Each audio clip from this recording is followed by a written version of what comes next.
అసలు ఈ పెళ్ళి జరగకూడదు, ఈ పెళ్ళి ఎలా ఆగుతుందా అని నేను కంగారు పడుతుంటే నువ్వేమో ఈ కంకణం శ్రీనుకు కట్టమని అసలు నువ్వు ఎందుకు అంటున్నావు? కట్టాలనుకుంటే నువ్వు కట్టుకో, అంతేకాని నన్ను కట్టమని నన్ను నువ్వు బలవంతం పెట్టకు. అర్థమవుతుంది కదా? అసలు ఈ పెళ్ళి ఎలా జరుగుతుందో ఏమవుతుందో చివరికి అని నేను కంగారు పడుతుంటే నువ్వేమో ఇలా చేస్తావా? అసలు నీకు కొంచెమైనా బుద్ధి ఉందా చారు?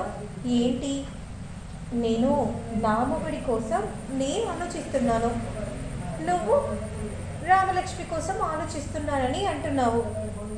అయినా ఏమవుతుంది?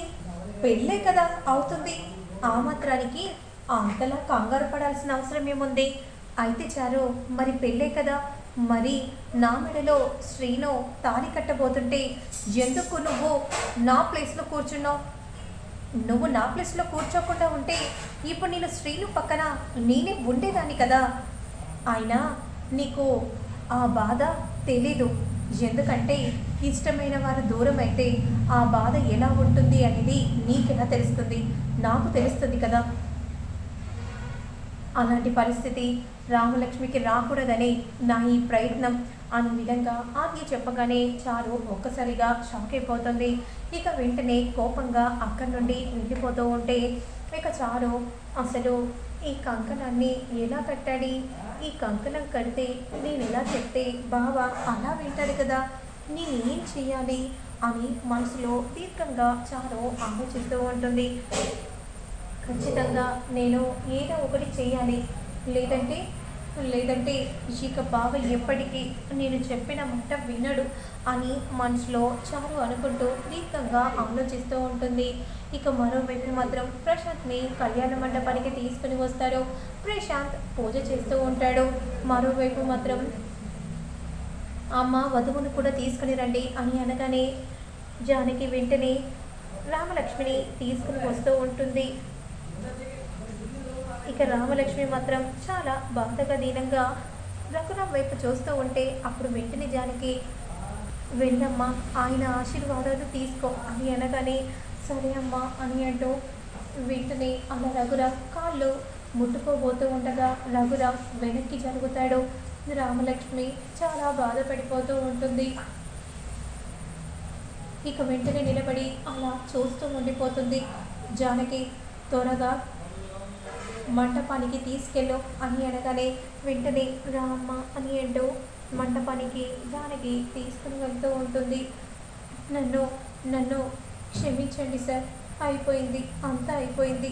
మీరు మీ తమ్ముడి కోసం మీరు మీ ప్రేమని త్యాగం చేశారు, కానీ నా మెడలో ప్రశాంత్ తాళి కట్టగలుగుతాడేమో కానీ నన్ను ముట్టుకోలేడు సార్ అనే విధంగా మనసులో అనుకుంటూ రామలక్ష్మి చాలా బాధపడిపోతూ ఇక వెంటనే ప్రశాంత్ పక్కన వచ్చి కూర్చుంటుంది. మరోవైపు ఆద్య శ్రీను దగ్గరికి వెళ్తుంది. శ్రీను, పెద్దనాన్నతో మాట్లాడావా? పెద్దనాన్నతో ఏమైనా చెప్పావా? చెప్పు శ్రీను. మాట్లాడాను అద్య, కానీ మావయ్య నేను చెప్పిన మాట వినట్లేదు, మొండిగా ఉన్నాడు. ఖచ్చితంగా ఈ పెళ్ళి జరగాలని అంటున్నాడు. ఇప్పుడు ఎలా శ్రీను?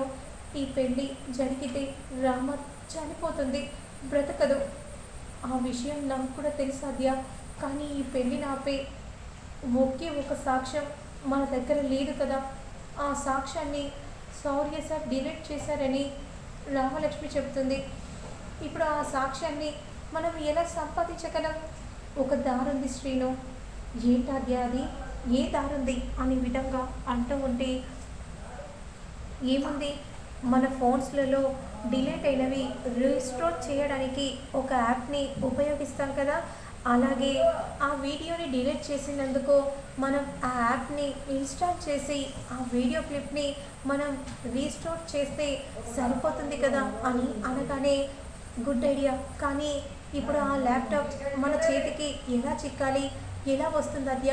నువ్వు వెంటనే శౌర్య సార్ దగ్గరికి నువ్వు వెళ్ళాలి శ్రీను అని చెప్పగానే వెంటనే సరే అంటూ మరోవైపు మాత్రం శౌర్య చాలా బాధపడిపోతూ ఉంటాడు. రామలక్ష్మి ఫోటో చూస్తూ నన్ను క్షమించు రామలక్ష్మి. ఇక నేను ఈ లోకాన్ని విడిచి వెళ్ళిపోతున్నాను. అసలు నీకు ఇలాంటి పరిస్థితిని నేనే కలిగించాను. నీకు ఇష్టం లేని పెళ్ళి నువ్వు చేసుకుంటున్నావని నాకు తెలుసు. కానీ ఎలాగైనా అందరి ముందు ప్రశాంత్ బండారం బయట పెట్టాలని అనుకున్నావు. కానీ అలా జరగడమే లేదు. నేనే నా చేతులారా ఆ వీడియో క్లిప్ని డిలీట్ చేశాను. క్షమించు రామలక్ష్మి, క్షమించు అని అంటూ వెంటనే ఆ స్లీపింగ్ ట్యాబ్లెట్స్ని మింగబోతూ ఉన్న సమయంలో అదే సమయానికి శ్రీను వస్తాడు. శౌర్య చేతిలో ఉన్న స్లీపింగ్ ట్యాబ్లెట్స్ చూసి షాక్ అయిపోతాడు. సార్, మీరు ఏం చేస్తున్నారో మీకేం అర్థమవుతుందా? నాకు బ్రతకాలని అనిపించట్లేదు. నేను ప్రేమించిన రామలక్ష్మి నాకు దూరం అయిపోయింది. ఇక నేను ఎవరి కోసం బ్రతకాలి? కానీ మీ దగ్గర ఆధారాలు ఉండి కూడా మీరెందుకో డిలీట్ చేశారు చెప్పండి సార్. ఎందుకంటే మా అమ్మ కోసం అని అనగానే ఒక్కసారిగా శ్రీను షాకింగ్గా చూస్తూ ఉంటాడు. ఏంటి సార్ మీరేం మాట్లాడుతున్నారు? ఆ అమ్మ కోసం మీరు వీడియో క్లిప్ని డిలీట్ చేయడం ఏంటి? అప్పుడు వెంటనే శౌర్య జరిగిందంతా కూడా చెప్తూ ఉంటాడు. కానీ ఈ పెళ్ళి జరిగితే రామలక్ష్మి ప్రాణాలతో ఉంటుందని మీరు అనుకుంటున్నారా? చెప్పండి సార్, చెప్పండి అనే విధంగా కోపంగా శ్రీను అంటూ ఉంటాడు.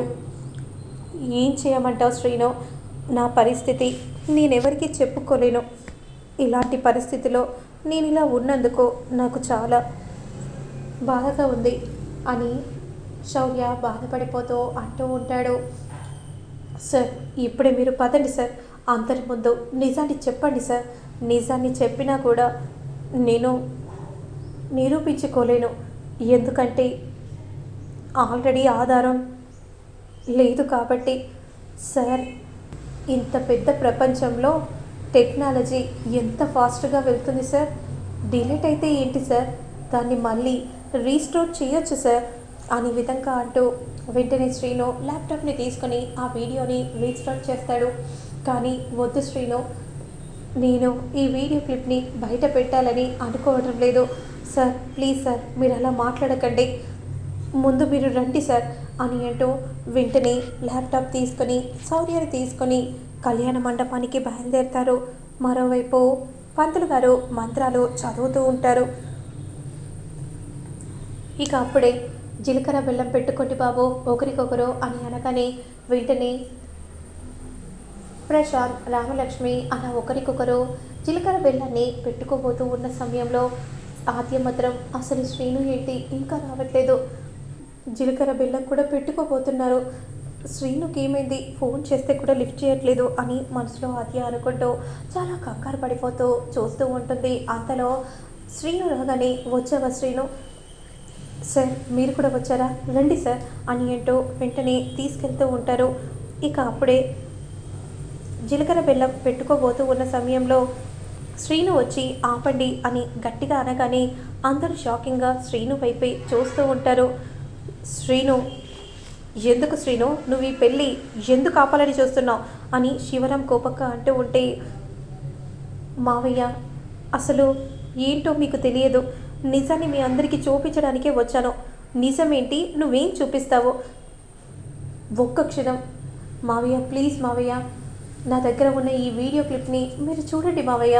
ఆ తర్వాత రామలక్ష్మి ప్రశాంత్ల పెళ్ళి మీరే జరిపించండి అనే విధంగా అనగానే సరే అని రఘురామ్ కూడా చెప్పగానే అప్పుడు వెంటనే వీడియో క్లిప్ని శ్రీను చూపిస్తాడు. రామలక్ష్మిపై ప్రశాంత్ పడడం, ఆ వీడియో క్లిప్ని అదంతా చూసి ఒక్కసారిగా రఘురామ్ షాక్ అయిపోతాడు.